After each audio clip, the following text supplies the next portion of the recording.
ಓಂ ಶ್ರೀ ಗುರುಬಸವಲಿಂಗಾಯ ನಮಃ.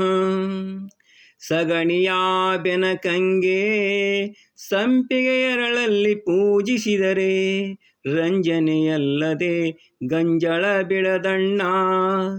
ಮಣ್ಣ ಪುತ್ಥಳಿಗೆ ಬಿಡದೆ ಜಲದಲ್ಲಿ ತೊಳೆದರೆ ನಿಚ್ಚಕ್ಕೆ ನಿಚ್ಚ ಕೆಸರಹುದಲ್ಲದೆ ಅದರಚ್ಚಗ ಬಿಡದಣ್ಣ, ಅದರಚ್ಚಗ ಬಿಡದಣ್ಣ. ಲೋಕದ ಮಾನವಂಗೆ ಲಿಂಗ ದೀಕ್ಷೆಯ ಕೊಟ್ಟಡೆ, ಲೋಕದ ಮಾನವಂಗೆ ಲಿಂಗ ದೀಕ್ಷೆಯ ಕೊಟ್ಟಡೆ ಕೆಟ್ಟವನೇಕೆ ಒಳ್ಳೆಯನಹನು ಲಿಂಗದೇವ, ಕೆಟ್ಟವನೇಕೆ ಒಳ್ಳೆಯನಹನು ಲಿಂಗದೇವ.